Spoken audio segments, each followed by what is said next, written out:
All right. Probably the biggest release of the week is, you would say that, right? I would absolutely call it the biggest. So this is Sonic the Hedgehog. This is the feature film debut of director Jeff Fowler, whose first and only other directorial credit, Go for Broke. Oh, because I read it. Like, I typed it and I read it, but I didn't hear realize it. the pun? Yeah, I like it. Okay, Go for Broke was nominated for a Best Animated Short Oscar all the way back in 2005. So he has not directed since 2005. Or 2004, because the Oscars were in 2005. Anyway, from a script by Patrick Casey and Josh Miller, the film is, of course, an on-screen rendition of the beloved Sega? Sega. Oh, God.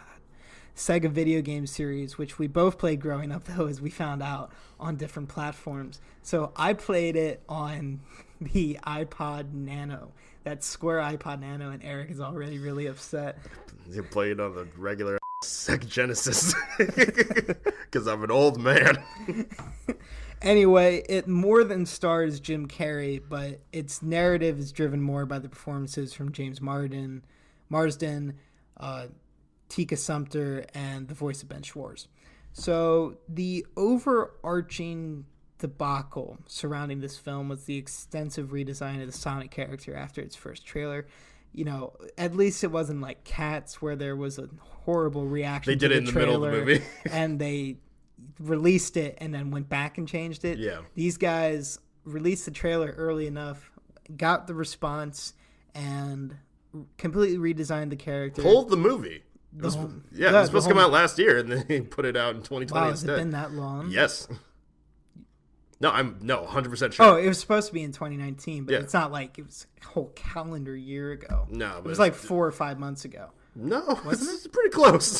The trailer came out in like the middle of the summer. It's supposed to come out in like the fall area. Yeah, so if the movie's supposed to come out in fall, it came out in February. It's not that long ago. It's long enough. It's like 4 or 5 months. Long enough since the trailer. I'll say that. Anyway, so they completely redesigned the character. They really made him look a lot more like the video game. He really does look cute. I can't lie. He does look cute. That being said, despite those enhancements, which surely the better the film in some capacity, at the very least in a visual capacity, Sonic having human teeth and white hands were the least of this film's problems. If we're going to talk about the idea of the game adaptation, be it a board game or a video game, the best examples, which I think you'll agree with me, the sparkling example for me is Clue. And even many of the weaker ones contain some semblance of the character or the tone of the game they are recreating. I don't think I've seen a film since Super Mario Bros., which has so drastically strayed away from the heart and soul of its source material. Don't get me wrong, Sonic still runs fast, so that's still there. And but otherwise, he's been converted into another one of these corporate, boring, typical family-friendly faces whose greatest challenge is, guess what? You saw the film. He runs. Guess what his lesson is? Run. Not to stop running. His lesson is to stop running away. And run for the right reasons, Sonic. God. So, while it wasn't as terrible as I was afraid it might be, I was looking forward to it after the redesign. I was one of the people, it worked for me. The redesign worked. And I was like, okay, that with Jim Carrey, I'm like, okay, cool. Maybe it will be fine. There are a lot of problems here. It's typical family fare. It's boring. It's a we have to go here to there. I guess I'll go ahead and give more details. So you know those rings you used to have to collect, right, in the game? Yeah. So they're basically, now they're portals. So you throw, is that in the game? In some of the games. Depends which ones I only played the one on the Nano. God Nano. And Mario and Sonic at the Olympic Games. But I'm so sorry. Summer Olympic Games. I'm so sorry.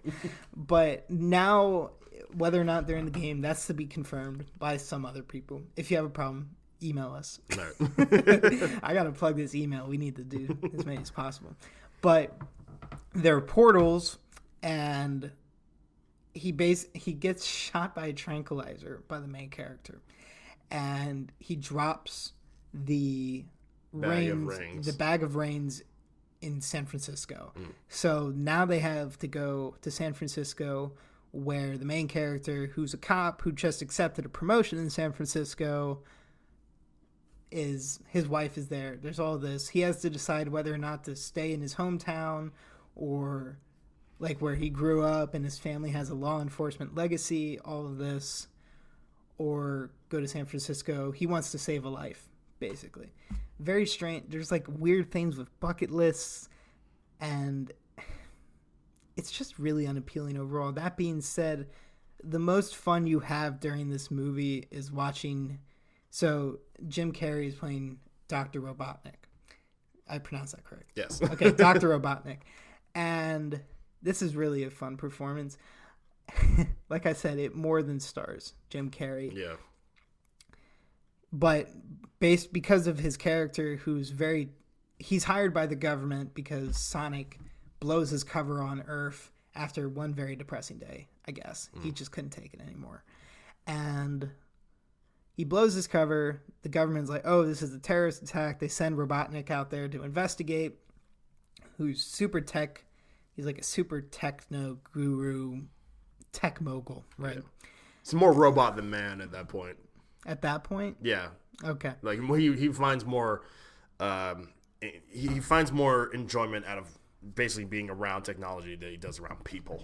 Absolutely. And this one scene I'm talking, there's one great scene he's interacting with the technology by himself, and Jim Carrey really lets himself go. Yeah. Really the most fun in this movie was just, for me, was picturing Jim Carrey on this set surrounded by what I can only presume were green screens, just reacting to things that weren't there. Yeah. I always thought of this like when I watch like any of these big CGI spectacular movies where it's like they're acting with nothing and just making it look so much fun. Yeah. It's like he's really a lot of fun. There's a tribute to Dick Van Dyke in there, which I always appreciate. But even so, as much as I liked him, it wasn't enough for me to like the rest of the movie. I'm going to give this 2.5 out of 5 stars. You mentioned something of this is, I guess along the lines, the worst video game movie you've seen since Super Mario Brothers, right? I don't know. It's not the worst video game movie I've seen since then. I'm saying it's one that's, I said it was most tonally, it deviated tonally more than any video game movie I've seen since Super Mario Bros. Having seen a lot more of them. Okay. You're wrong. There's a lot of garbage out there. I've seen. Right. But that's why I heard that. It's like even Assassin's Creed had some semblance of the game. Yeah, but you got to get into the Uwe Boll movies, man. Alone in the Dark, not Rampage. Actually, we know he did do a movie called Rampage, but it's a different video game. But even Rampage, the Dwayne Johnson movie came out 2 years ago, was still big monsters fighting. Like it's. That one varies in terms of like how connected it is to the actual games, but yeah, it is still big monsters fighting. I will say, in terms of like Sonic being around humans, it depends on which game you're talking about. However, the games where he's interacting with humans are usually the worst games, so it connects more to those. It reminded me a lot of like Sonic 2006, which is probably the worst Sonic game ever made. I don't know. I mean, for me, spoiler alert, I saw this movie too. I thought it was okay. It is a kids movie, 100%. In fact, I was at Walmart yesterday, and these kids came into the bathroom while I was washing my hands. And they were like, "Hello," and I was like, "Hi," and they were like, "Yeah, we just came from the theater." And I'm like, "Oh, what'd you see?" "Sonic." "Oh, how'd you like it?" "It was great." And I'm like, "Cool, good for you." So kids are going to enjoy it. Wait, these random little kids, I swear to God, talking to you about started talking to me about Sonic. I'm not even kidding. This is not a bit. Yeah, don't start a conversation in the bathroom with kids unless they start it first. Right. Wow, that's the weirdest thing. It was really weird, but that being said, it seems like kids are going to enjoy it. I don't know if Sonic fans will enjoy it that much. They'll at least enjoy seeing the character on screen, but I think that if this movie's given a sequel and they dial back the human element and they focus more on Sonic and his interactions with characters that we've seen before, then you could get a good film under your hands. I think actually this film probably would have benefited if it was just animated, with maybe Jim Carrey either voicing Dr. Robotnik or even just Jim Carrey being the one normal human in it. A la Space Jam, things like that. So I thought Sonic was okay. It's fine. I would probably give it around the same range, 2.5 to 3. From a person who had very low expectations for this movie, a redesign to me doesn't fix a movie. I thought it was all right.